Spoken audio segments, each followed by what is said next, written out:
వాక్య ధ్యానంలో ప్రవేశిస్తుండగా పరిశుద్ధాత్మ దేవుడు తన మాటలు మనకు చక్కగా వివరించులాగున చిన్న ప్రార్థన చేద్దాం. ప్రియ తండ్రి, ఘనమైన రాజా, మరొకసారి మీకు స్తోత్రాలు సమర్పిస్తున్నాం. గొప్ప దేవ, ఈ ఆరాధన క్రమం అంతటిలో మీరు తోడ్పడ్డారు, వందనాలు చెల్లిస్తున్నాం.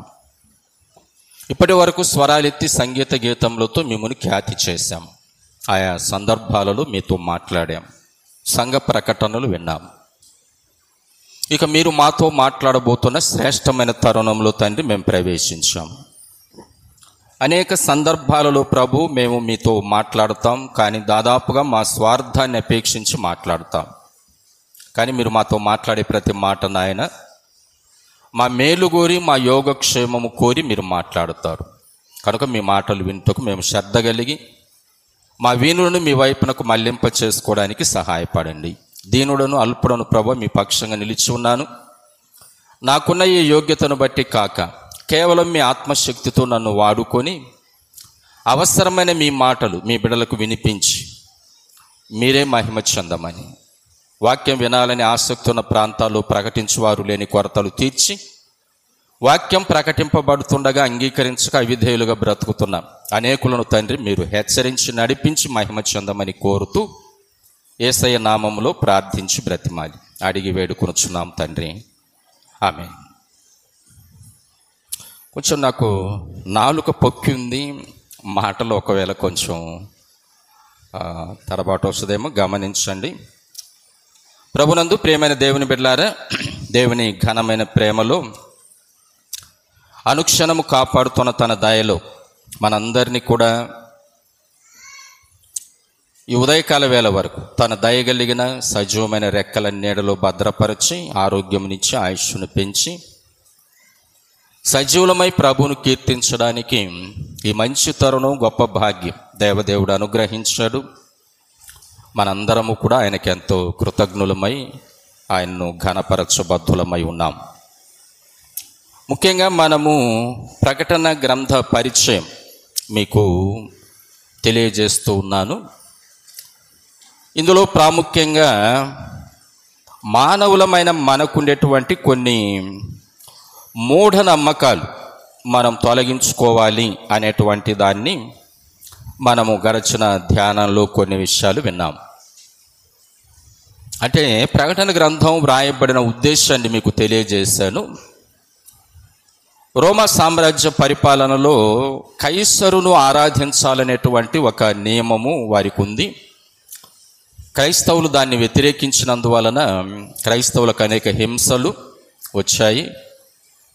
ఆ హింసల వలన వారు చాలా ఇబ్బందులు ఎదుర్కొంటున్నప్పుడు ఈ హింసలు, ఈ శ్రమలు ఎన్నదగినవి కావు అనేటువంటి సత్యాన్ని వారు గ్రహించడానికి ప్రకటన గ్రంథ రచనలో ఒక ప్రాముఖ్యమైన ఉద్దేశం అనేది మనం గమనించాం. ఇక తర్వాత ఈ గ్రంథాన్ని మనం చదువుతున్నప్పుడు మనలో కొన్ని మూఢనమ్మకాలు ఉంటూ ఉంటాయి. క్రైస్తవులమైన తర్వాత కూడా అలాంటివి ఉన్నాయి కొందరిలో. ఇవన్నీ కూడా మనం వాక్యాన్ని చదవడం ద్వారా అర్థం చేసుకోవాలి, గ్రహించాలి అనే దాన్ని మనం గుర్తుకు తెచ్చుకుంటున్నాం. అందులో మనము 7 అనేటువంటి అంకెను చాలాసార్లు మనం తిరస్కరిస్తాం.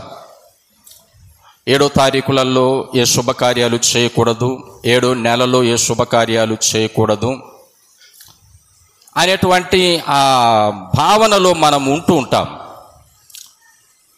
కానీ 7 అనేటువంటి సంఖ్య అది దైవిక సంఖ్య, దేవుని సంఖ్య. అది 7, 3 ప్రధాన సంఖ్యలు మనకు గణిత శాస్త్రంలో. ఇవి దేవునికి ప్రియమైనటువంటి సంఖ్యలు. దేవుని మూర్తిమత్వం మనకు 3లో కనపడుతుంది, తండ్రి, కుమార, పరిశుద్ధాత్మలో. 7 అనేటువంటిది కూడా ప్రభు చేసిన అనేక కార్యాల్లో 7 అనేటువంటిది మనకు కనపడుతుంది. 7 దినాలు ఇవన్నీ మీకు పరిచయం చేశాను. అయితే ప్రకటన గ్రంథములో ఈ 7 అనేటువంటి సంఖ్య చాలా ప్రాధాన్యమైనటువంటిదిగా కనపడుతుంది. అందుకే మిమ్మల్ని ప్రకటన గ్రంథంలో 7 అనేటువంటి మాట ఎన్నిసార్లు ఉందో చూడమన్నాను. మీరు చూచారు, అభినందిస్తున్నాను. దాదాపు 61 పర్యాయాలు 7 అనేటువంటి ఆ మాట పలకబడింది. వ్రాయబడింది. మనమైతే మన పూర్వీకులైతే 7ను పలికేవారు కాదు, 6, 8 అని పలికేవారు. అంటే 7 పలికితే ఏదో అశుభం అన్నట్లు. అంటే లెక్కలు వేస్తుంటారు కదా, 1, 2, 3, 4, 5, 6 తర్వాత 7 పలకరు, 6, అని పలికేవారు. తర్వాత 8, 6, అంటే 7 అని దాని అర్థం. మనం రాసేటప్పుడు కూడా 7 అంకెలో మనము ఆ కడుపులో గీత పెడతాం, అంటే కొట్టేసినట్టు. ఎందుకో అది ప్రజల్లో ఒక ముద్రగా పడిపోయింది, ఒక మూఢనమ్మకం. కానీ దైవిక చిత్తానుసారమైన వాటిలో 7 చాలా ప్రాధాన్యమైనటువంటి సంఖ్య. నేను మీకు తెలియజేశాను, నా జీవిత అనుభవంలో కూడా వేదాంత విద్యలో మా రూమ్ నంబరు 7, నా సీరియల్ నంబరు కూడా 7. విజయవంతంగా ప్రభు వాడుకున్నాడు.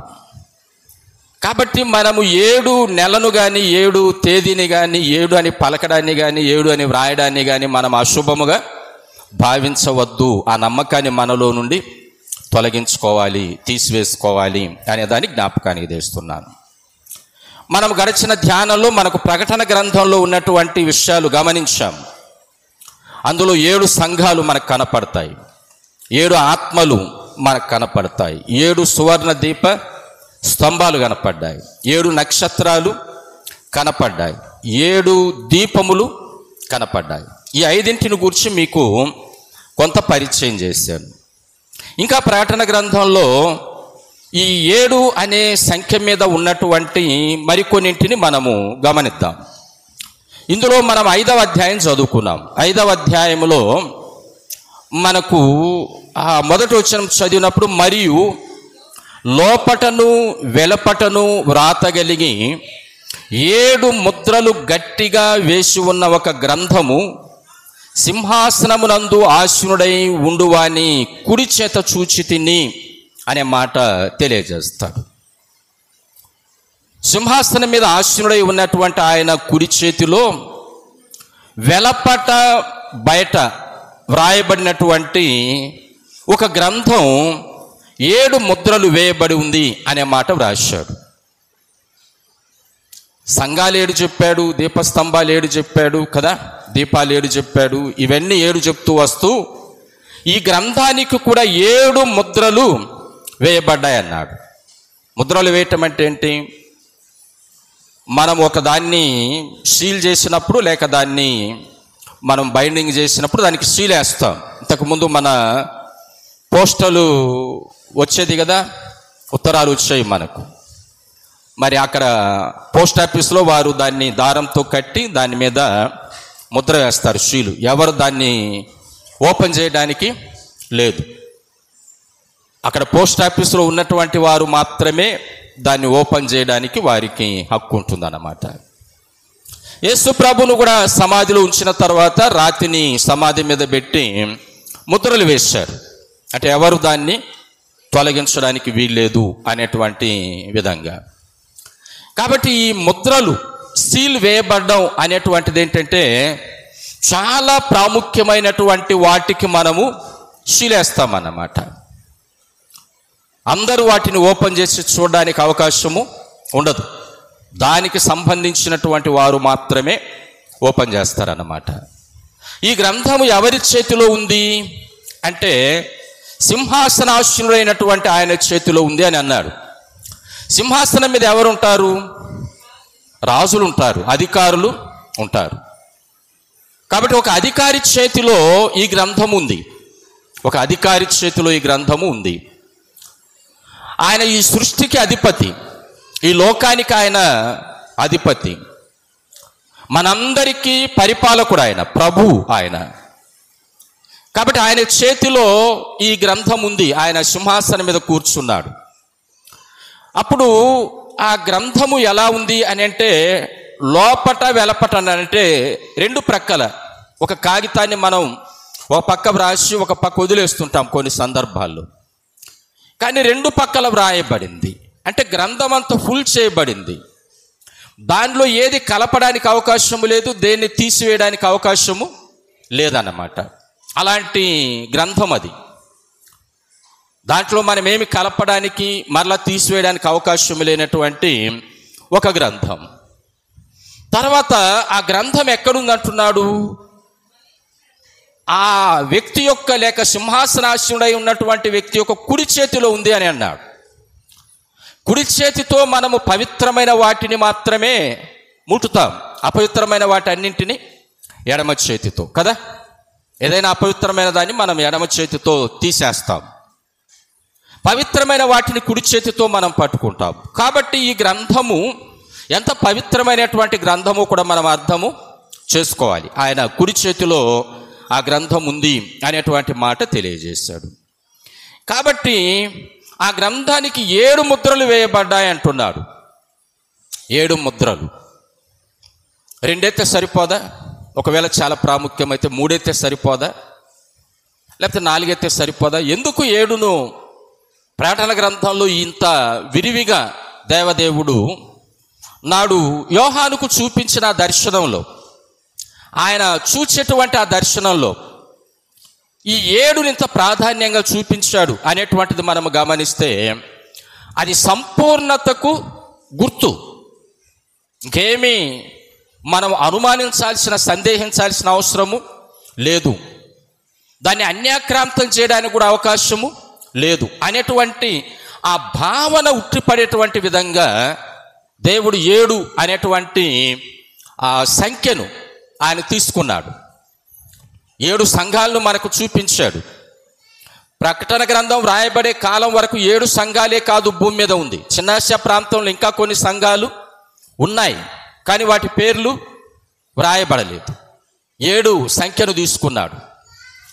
కాబట్టి ఈ గ్రంథం కూడా 7 ముద్రలు వేయబడింది అన్నాడు. అంటే అది ఎంత ప్రాముఖ్యమైన గ్రంథమో మనము అర్థం చేసుకోవాలి, గమనించాలి అనేదాన్ని గుర్తుకు తెస్తాడు. ఇక ఇక్కడ నుండి మనం గుర్తించేది ఏంటంటే, ఇంతకు మునుపు మనకు 7 సంఘాలు చెప్పాడే, ఇవన్నీ ఉన్న వాటిని, వాటిలో ఉన్న లోపాలను చూపించి వాటిని సరిచేసుకోమని తెలియజేశాడు. ఇక ఇక్కడ నుండి ఈ గ్రంథము 7 ముద్రలు కలిగినటువంటి ఈ గ్రంథం విప్పబడుతున్నప్పుడు జరగబోయేటువంటి కొన్ని సంభవాలు చూపించాడు. ప్రకటన గ్రంథాన్ని 3 భాగాలుగా విభజించాం కదా. ఒకటి ఉన్నదాన్ని, దానిలో ఉన్నటువంటి వాస్తవాలను చూపించాడు. తర్వాత మనకు 5వ అధ్యాయము నుండి జరగబోయే వాటిని చూపించాడు. జరగబోయే వాటిని యోహాను గారికి చూపించాడు. కాబట్టి ఈ 7 ముద్రలు కలిగినటువంటి ఈ గ్రంథం విప్పడానికి ఎవరు యోగ్యులు అని ఒక సవాల్ మాట వినిపించింది. ఈ 7 ముద్రలు వేయబడిన గ్రంథం విప్పడానికి యోగ్యుడు ఎవరు అన్నప్పుడు ఎవ్వరు ముందుకు రాలేక పోతున్నారు. అక్కడ ఉన్నటువంటి చాలామంది 24 పెద్దలు ఉన్నారు, ఇంకా చాలామంది అక్కడ ఉన్నారు, కానీ ఎవరు కూడా ఆ గ్రంథాన్ని ముద్రను మేము విప్పుతాం అని ముందుకు రాలేకపోతున్నారు. కారణం, వారికి ఆ అర్హత లేదు. మేము విప్పుతాం అని వారు ముందుకు రాలేకపోయారు. అప్పుడు యోహాను గారు ఏడ్చాడు. ఇంతమంది ఉండి ఆ గ్రంథాన్ని విప్పడానికి అర్హత సంపాదించుకున్న వారు ఎవరు లేరే అని ఏడ్చాడు యోహాను గారు. వెంటనే ఒక దూత ఆయన దగ్గరకు వచ్చి, ఏడవద్దు, మరి దావీదుకు చిగురైనటువంటి యూదా గోత్ర సింహము ఆ 7 ముద్రలను విప్పుటకు జయము పొందిన నాతో చెప్పెను. కాబట్టి ప్రియులారా, 5వ వచనం మనం చదివినప్పుడు, ఆ పెద్దలలో ఒకడు ఏడవకము, ఇదిగో దావీదుకు చిగురైన యూదా గోత్రపు సింహము 7 ముద్రలను తీసి ఆ గ్రంథమును విప్పుటకు జయము పొందిన నాతో చెప్పెను అన్నాడు. యూదా గోత్ర సింహం, దావీదుకు చిగురు ఎవరు? ప్రభు అయిన యేసుక్రీస్తు. యెషయా గ్రంథం 11వ అధ్యాయంలో మనం చదువుతాం, యెషయి మొద్దు నుండి చిగురు పుట్టును. యెషయి ఎందుకు మొద్దయ్యాడో, ఆ చిగురేంటో నేను క్రిస్మస్ ధ్యానాల్లో మీకు తెలియజేశాను. కాబట్టి దావీదుకు చిగురైనటువంటి యూదా గోత్ర సింహం ప్రభు అయిన యేసుక్రీస్తు ఆ ముద్రలు విప్పడానికి జయాన్ని పొందాడు, యోగ్యత సంపాదించుకున్నాడు. కాబట్టి నువ్వేమి ఆడవలసిన పని లేదు అనే మాట తెలియజేశాడు. ఇక ప్రేమైన దేవుని బిడ్డలారా, ఒక్కొక్క ముద్ర విప్పుతున్నప్పుడు ఒక్కొక్క సంభవం భూమి మీద జరిగింది. ఇవన్నీ చెప్పాలి, ఇవన్నీ మనం ధ్యానిస్తూ వెళ్ళాలి అని కాదు, ఇది మీకు పరిచయంగా మాత్రమే తెలియజేస్తున్నాను. కాబట్టి ఒక్కొక్క ముద్ర మరి విప్పినప్పుడు ఒక్కొక్క రకమైనటువంటి ఆ సంభవాలు జరుగుతూ వచ్చాయి. మరి గొర్రెపిల్ల 6వ అధ్యాయం మనం చదువుతాం. ఆ 7 ముద్రలో మొదటి దాన్ని విప్పినప్పుడు ఆయన చూసినప్పుడు 4 జీవుల్లో ఒక జీవి రమ్ము అని ఉరువు వంటి స్వరం చెప్పినప్పుడు యోహాను గారు చూస్తున్న ఒక తెల్లని గుర్రము కనపడింది. దాని మీద విల్లు పట్టుకొని కూర్చున్న ఒక వ్యక్తి కనపడ్డాడు. 2వ ముద్రను విప్పినప్పుడు, 3వ ముద్రను విప్పినప్పుడు, 4వ ముద్రను విప్పినప్పుడు, 5వ ముద్రను విప్పినప్పుడు, 6వ ముద్రను విప్పినప్పుడు, ఇలా ఒక్కొక్క ముద్ర విప్పినప్పుడు ఒక్కొక్క వర్ణము కలిగినటువంటి గుర్రం, ఆ గుర్రం మీద రౌతులు ఉన్నటువంటి వారు, అంటే ఆ గుర్రం మీద ఆశీనులై ఉన్నటువంటి వారు ఒక్కొక్కరు ఒక్కొక్క రకంగా వచ్చారు. ఇది ఒకవేళ మనం ప్రకటన గ్రంథం వరుస ధ్యానాలు చేయడానికి ఒకవేళ దేవుడు అవకాశం ఇస్తే అప్పుడు ఆ గుర్రాలు వాటి విధానాన్ని తెలియజేస్తాను. ఇప్పుడు పరిచయం మాత్రమే మనం. కాబట్టి ఒక్కొక్క ముద్ర విప్పినప్పుడు ఒక్కొక్క గుర్రం బయటకు వస్తుంది. అక్కడ ఉన్న 4 జీవుల్లో ఒక జీవి రమ్ము అని ఉరువు వంటి శబ్దంతో చెప్తున్నారు. ఒక్కొక్క గుర్రం వస్తుంది. తెల్ల గుర్రం, ఎర్రని గుర్రం, పాండువర్ణం కలిగినటువంటి గుర్రం, ఇలా రకరకాల రంగులు కలిగినటువంటి గుర్రాలు బయటకు వస్తున్నాయి. పిలిచినప్పుడు వాటి మీద ఆశీనులై ఉన్నటువంటి వారు వస్తున్నారు. కాబట్టి వారి ద్వారా లోకములో ఏ విధమైనటువంటి ఆ ఉగ్రతలు జరుగుతూ ఉన్నాయో వాటన్నింటినీ కూడా యోహాను గారికి పరిశుద్ధాత్మ దేవుడు చూపించాడు. యోహాను గారు ఆత్మోషుడై ఉండగా ఒక్కొక్క ముద్ర విప్పినప్పుడు ఒక్కొక్క సంభవం లోకములో ఏది జరుగుతుందో దాని అంతటిని కూడా ఆయన తెలియజేస్తూ వచ్చాడు అనే విషయాన్ని ప్రియులారా మనం అర్థం చేసుకోవాలి, గ్రహించాలి. ఇక 7వ ముద్రను విప్పినప్పుడు మరలా ఏమి జరిగిందో మనము గమనిస్తాము. 7వ ముద్రను విప్పినప్పుడు మరి 7 బూరలు అక్కడ ఉన్నాయి. 8వ అధ్యాయం మనం చదువుతున్నప్పుడు ఆయన 7వ ముద్రను విప్పినప్పుడు పరలోకమందు ఇంచుమించు అరగంట నిశ్శబ్దముగా ఉండెను. అంతటా నేను దేవుని ఎదుట నిలుచు 7 దూతలను చూచితిని. వారికి 7 బూరలియబడెను అనే మాట అన్నాడు. మొదటి ముద్ర, 2వ ముద్ర, 3, 4, 5, 6 ముద్రలు విప్పినప్పుడు 6 రకాలైన సంభవాలు, లోకములో జరుగుతున్న అనేక శ్రమలు కనపడుతూ వచ్చాయి, ఉగ్రతలు జరుగుతూ వచ్చాయి. ఇక 7వ ముద్రను విప్పినప్పుడు 7 దూతలు వారు 7 బూరలు చేతబట్టుకొని ఉన్నారు అనే దాన్ని తెలియజేస్తున్నాడు. బూర అంటే ఏంటిది? బూర అని అంటే శబ్దం. ఇప్పుడు నేను ఈ మైక్ ఆఫ్ చేసి మాట్లాడితే మీకు దూరము వినపడదు. నేను దీనిలో మాట్లాడుతున్నాను కాబట్టి మీకు దూరము శబ్దం వినపడుతుంది. బూర అంటే అందరికీ వినపడేటువంటి విధంగా, అందరికీ వినపడేటువంటి విధంగా. ఇంతకు ముందు మనకి మైకులు లేవు చర్చెస్లలో కూడా. ఏదో పెద్ద పెద్ద టౌన్ చర్చెస్లలో ఉన్నాయి కానీ సామాన్యమైన చర్చెస్లలో బూరలు లేవు, మైకులు లేవు. అప్పుడు పాస్టర్స్ ఏం చేసేవారంటే, ఇప్పుడు మనకు పైన ఉన్నాయి కదా హారన్స్, ఆ హారన్స్లో ఒక సగం వరకు ఉన్నటువంటి ఒక రేకుతో చేయబడింది ఉంటుంది. మా పాస్టర్ గారు అప్పుడు దానిని ఆయన ఇలా పెట్టుకొని మాట్లాడతాడు. ఇలా మైకు, ఇలా వైర్సు, ఈ సిస్టమ్ కాదు, ఊరక ఆ రేకుతో తయారు చేసినటువంటిది పైన హారన్స్ ఉన్నాయి కదా, దాంట్లో సగం వరకు ఉంటుంది. దాన్ని ఇట్లా దగ్గర పెట్టుకొని మాట్లాడతాడు, అంటే కొంచెం దూరం వినబడేటువంటి విధంగా. ఇక్కడ కూడా ఒకవేళ జరిగి ఉండొచ్చు, ఇక్కడ కూడా అలా మాట్లాడిన సందర్భాలు ఉండొచ్చు. ఎందుకంటే అయ్యే అప్పుడు బూరలు, ఇంత శబ్దం, ఇంతగా వినబడగలిగినటువంటి సౌండ్ సిస్టమ్ అప్పుడు లేదు. కాబట్టి అలా ఉపయోగించారు, అలా మాట్లాడారు. కాబట్టి ఇక్కడ బూర అనేటువంటి మాటను మనం గమనించాల్సింది ఏంటంటే, ఇది కనుమరుగు కాదు, అందరికీ తెలియజేయబడాలి. మైకులో మనం ఇప్పుడు వాక్యం చెప్తున్నాం, ఈ సౌండ్ సిస్టంలో వాక్యం చెప్తున్నామంటే ఏంటి? దూరముగా ఉన్న వారికి కూడా వినపడాలి, ఇంకా అవసరమైతే బయట వారికి కూడా వినపడాలి. ఇదే మైకు ఒకవేళ ఈ సౌండ్ సిస్టమ్ మనకు లేకపోతే నా మాట దాదాపుగా బయట ఉన్నటువంటి వారికి స్పష్టంగా వినపడకపోవచ్చు. కాబట్టి ఇక్కడ 7 దూతలు 7 బూరలు చేతబట్టుకొని ఉండడం గమనిస్తాం. అంటే ఏంటి? ఆ గ్రంథానికి 7 ముద్రలు వేయబడ్డాయి. 7వ ముద్ర విప్పినప్పుడు 7 దూతలు ఉన్నారు, 7 బూరలు వారి చేతబట్టుకొని ఉన్నారు. ఏమి 6 బూరలు ఉంటే చాలదా? 6 దూతలు ఉంటే చాలదా? కాదు. దేవుని సంపూర్ణతను లోకములో తెలియజేయడానికి, ఆయన సంపూర్ణతను తెలియజేయడానికి 7 ఆయన వాడుకుంటున్నాడు. 7 దూతలు 7 బూరలు వారు చేతబట్టుకొని ఉన్నారు. మరి ఒక్కొక్క దూత ఒక్కొక్క బూర ఊదినప్పుడు జరిగే సంభవాలు మనకు అక్కడ కనపడతాయి. మొదటి 5 బూరలు ఊదినప్పుడు ప్రియమైన దేవుని బిడ్డలారా 5 రకాలైనటువంటి శ్రమలు భూమి మీద జరిగాయి అనేది మనకు అర్థమవుతుంది. కాబట్టి 5 బూరలు ఊదిన తర్వాత మనకు వాక్య భాగంలో చెప్పబడినటువంటి మాట ఏంటంటే 9వ అధ్యాయం మనము చదువుతున్నప్పుడు 9వ అధ్యాయం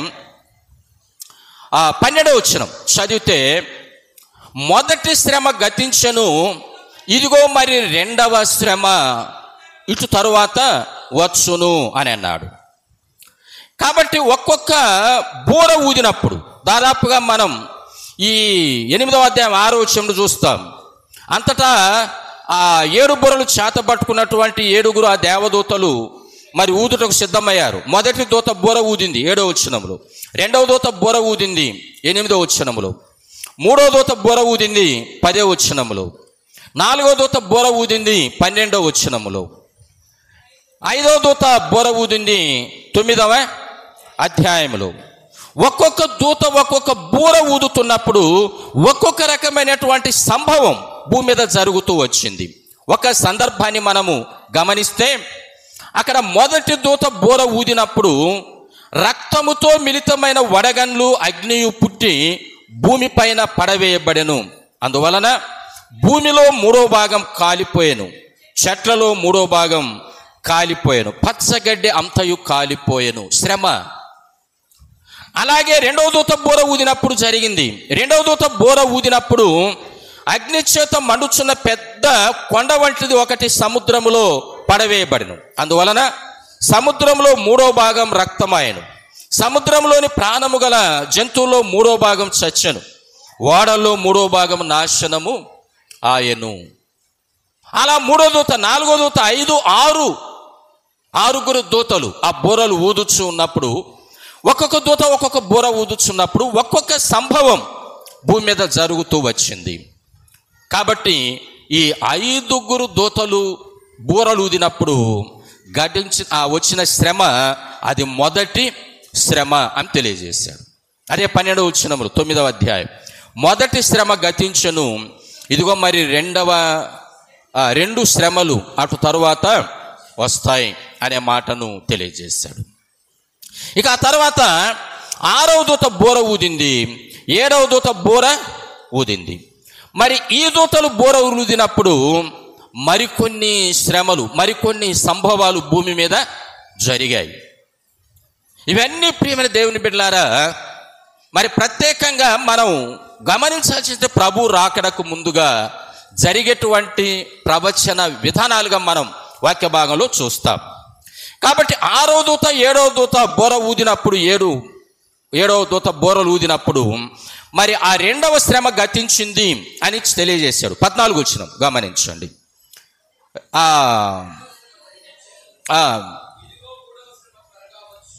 6వ దూత బోర ఊదినప్పుడు 2వ శ్రమ గతించిపోయింది.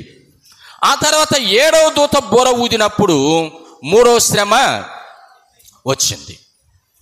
కాబట్టి ఈ రీతిగా ప్రియమైన దేవుని బిడ్డలారా ఇక్కడ 7 దూతలు 7 బూరలు చేతబట్టుకొని మొదటి 5 దూతలు 5 బూరలు ఊదినప్పుడు ఒక రకమైన శ్రమలు, 6వ దూత బూర ఊదినప్పుడు మరొక శ్రమ, 7వ దూత బూర ఊదినప్పుడు మరొక శ్రమ.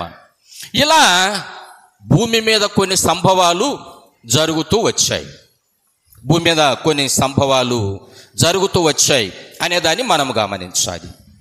ఇక ఆ తర్వాత 7వ దూత బూర ఊదినప్పుడు మరి ఇంకొక శ్రమ మానవులకు తటస్థించేటువంటిది వాక్య భాగంలో మనం గమనించి చూస్తుంటే 15వ అధ్యాయం, ప్రకటన గ్రంథం 15వ అధ్యాయం మనం చదువుతున్నప్పుడు అక్కడ మొదటి వచనం, మరియు ఆశ్చర్యకరమైన ఒక గొప్ప సూచన పరలోకమందు చూచి తిని, అదేమనగా 7 తెగుళ్ళు చేత పట్టుకొని ఉన్న 7 దూతలు, ఇవే కడవరి తెగుళ్ళు, వీటిలో దేవుని కోపము సమాప్తము అవుతుంది అని తెలియజేయబడింది. దూతలు బూరలు ఊదినప్పుడు, ఒక్కొక్క దూత ఒక్కొక్క బూర ఊదినప్పుడు మరి ఎలాంటి శ్రమలు సంభవించాయో మనం గమనిస్తాం. చదవండి మీరు. ఆ తర్వాత 7వ దూత బూర ఊదినప్పుడు జరిగిన సంభవాలు గమనిస్తూ, ఆ 7వ దూత బూర ఊదినప్పుడు జరిగిన సంభవాల్లో మరొక సూచన ఆయనకు కనపడింది. ఏంటంటే 7 తెగుళ్ళు చేత పట్టుకొని ఉన్నటువంటి 7 దూతలు అక్కడ ఉన్నారు. తెగులు అంటే ఏంటండి? నాశనం కదా. తెగులు అని అంటే నాశనం. శ్రమల వలన, కష్టాల వలన, కరవుల వలన అనేక ఇబ్బందులు ఎదుర్కొనేటువంటి పరిస్థితులు ఏర్పడ్డాయి. కాబట్టి 7 తెగుళ్ళు, 6 తెగుళ్ళు అయితేమి, లేకపోతే 5 అయితేమి, కానీ దేవుని సంపూర్ణతను తెలియజేయడానికి ఆయన 7నే ప్రామాణికంగా వాడుకున్నాడు. మరి దేవుడు 7ను ప్రామాణికంగా వాడుకుంటే నువ్వు నేను ఎందుకండి భయపడిపోతాం? మానవులు ఎందుకు భయపడిపోతున్నారు?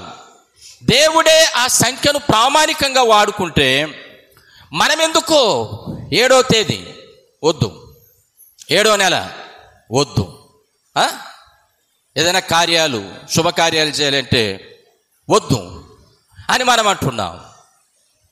కాబట్టి దేవదేవుడు వీటిని వాడుకున్న ఉద్దేశం ఏంటంటే దేవుని సర్వ పరిపూర్ణతను తెలియజేయడానికి, దేవుని సర్వ పరిపూర్ణతను తెలియజేయడానికి.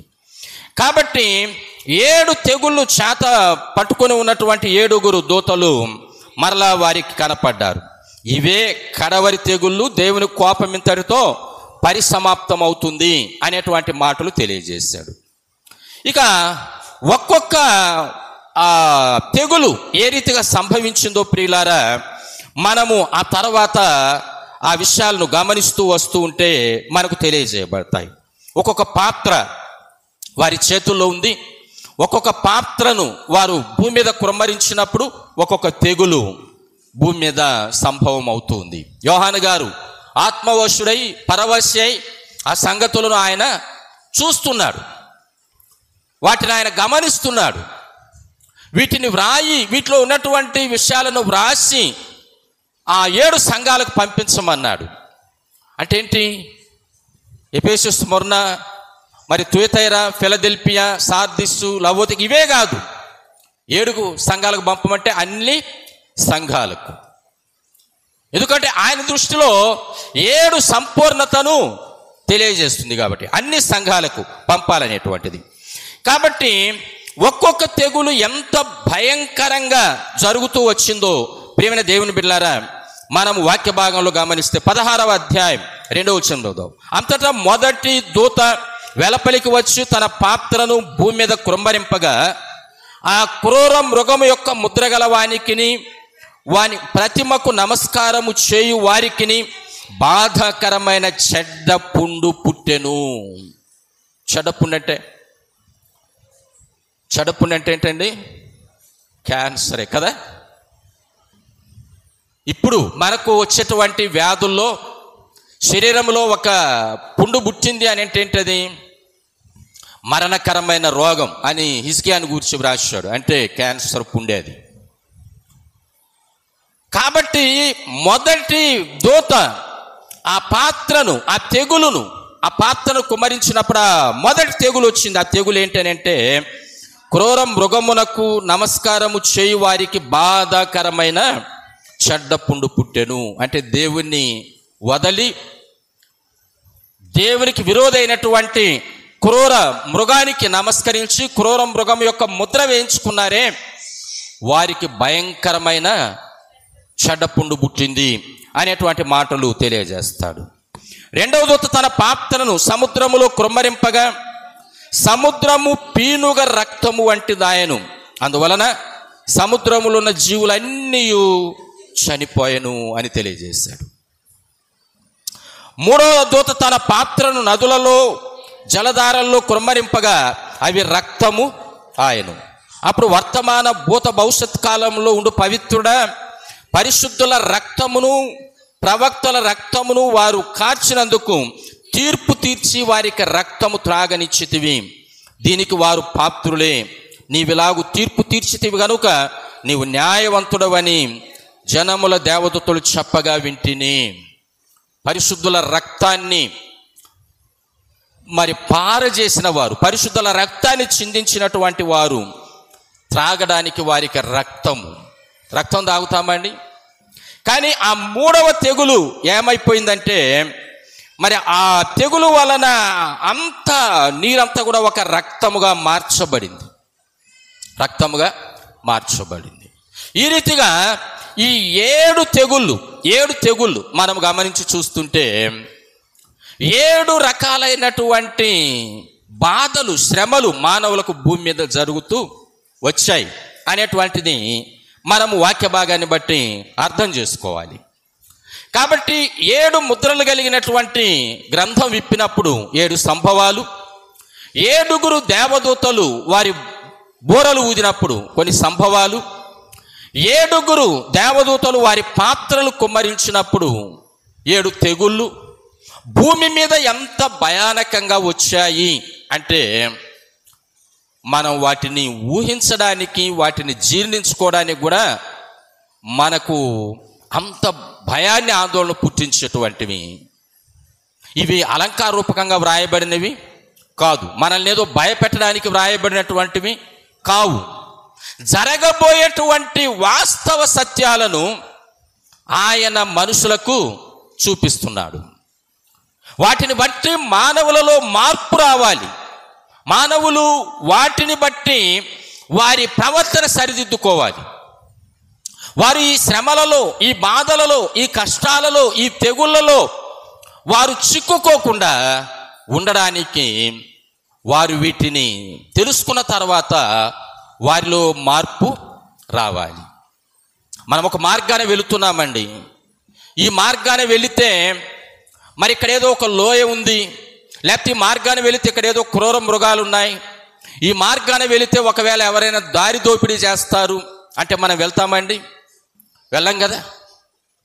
ఎందుకనంటే ఆ మార్గాన వెళితే ఏదో ప్రమాదం మనకు పొంచి ఉంది అనేటువంటిది మనకు తెలిసినప్పుడు మనము వెళ్ళం. ఒకవేళ తెలియకపోతే వెళ్ళొచ్చు. కానీ తెలియజేస్తూ ఉన్నాడు ఆయన. ఏమి జరగబోతుంది, తన రాకడకు ముందుగా ఏమి జరగబోతున్నాయో తెలియజేస్తున్నాడు. మరి తెలిసి కూడా మనము ఇంకా మార్పులోనికి రాకపోతే, ఇంకా మనం కొన్ని మూఢనమ్మకాల్లో ఉండిపోతే, ఇంకా మనము మన పాపం అనేటువంటి ఆ జేడ్యంలోనే మనం ఉండిపోతే ఇక మనకు జరగబోయే ఈ సంభవాల్లో ఏదిని మనం తప్పించుకొనలేము, దేన్ని మనము తప్పించుకోవడానికి అవకాశం లేదు అనేటువంటి విషయాన్ని ప్రియమైన దేవుని బిడ్డలారా మనం అర్థం చేసుకోవాలి, గ్రహించాలి. కాబట్టి దేవుడి నాడు మానవులమైన మనకు మంచి విద్యను ఇచ్చాడు, విజ్ఞానాన్ని ఇచ్చాడు, తెలివితేటలు ఇచ్చాడు. ఇంకా మనము మూఢనమ్మకాల మీద ఆధారపడకూడదు. నేను 3 అంకెను గూర్చి కూడా మీకు చెప్పాను, మంగళవారాన్ని గూర్చి కూడా మీకు తెలియజేశాను. కానాలో జరిగిన వివాహము మంగళవారం రోజు జరిగిన వివాహం. మంగళము అని అంటే శుభం, శుభము కలుగును గాక. యేసుకు పాడుతున్నాం కదా మనం, మంగళమే యేసునకు మనుజావ తారునకు. మరి మంగళము అని అంటే శుభం, కానీ మంగళవారము అని అంటే మనలో గిలి, 7 అని అంటే మనలో గిలి. కాబట్టి ఈ మూఢనమ్మకాలను మనం ప్రక్కన పెడదాం. దేవుని యొక్క పరిపూర్ణమైనటువంటి సత్యాలను గ్రహిద్దాం. ఆయన పరిపూర్ణమైనటువంటి బోధలను అర్థం చేసుకుందాం. ఆయన పరిపూర్ణమైనటువంటి గద్దింపులను అర్థం చేసుకుందాం. ఆయన పరిపూర్ణమైన హెచ్చరికలను అర్థం చేసుకుందాం. లోబడదాం. ఆయనకు అనుకూలంగా జీవించేటువంటి వ్యక్తులంగా బ్రతుకుదాం. అప్పుడు మనకు ఈ తెగుళ్ళు, ఈ సంభవాలు, ఈ శ్రమలు, ఈ బాధలు మనం తప్పింపబడి దేవుని దగ్గర నిత్యమైనటువంటి ఆ రాజ్యంలో ఉండగలిగేటువంటి అర్హత కలుగుతుంది అనేటువంటి విషయాన్ని దేవుని మాట, పరిశుద్ధాత్మ దేవుని తలంపు అనేది ప్రియులారని నేను మీకు జ్ఞాపకానికి తెస్తూ ఈ మాటలతో ముగిస్తున్నాను. దేవుడి మాటలు మనందరి ఆత్మల మేళ కొరకై దీవించి మనలో ఉన్న కొన్ని మూఢనమ్మకాలను కూడా మనం సరిదిద్దుకోవడానికి ప్రభు సహాయం చేసి నడిపించాలని కోరుతూ మాటలతో ముగిస్తూ ఉన్నాను. ప్రార్థన చేసుకుందాం. విత్తబడినటువంటి వర్తమానం కొరకు ఈ సమయంలో ప్రియ తండ్రి, మరొకసారి మీకు వందనాలు సమర్పిస్తున్నాం. విత్తబడిన వర్తమానం తండ్రి, చేరువచ్చిన బిడ్డలు అర్థం చేసుకొని వాక్యానుసారమైన జీవితం వారు జీవిస్తూ క్రమపడుతూ ముందుకు వెళ్ళడానికి వారికి అన్ని విధాల ఆత్మ సహాయం అందించి నడిపించమని కోరుతూ యేసుక్రీస్తు నామములో ప్రార్థించి అడిగి వేడుకొనుచున్నాం తండ్రి. ఆమేన్.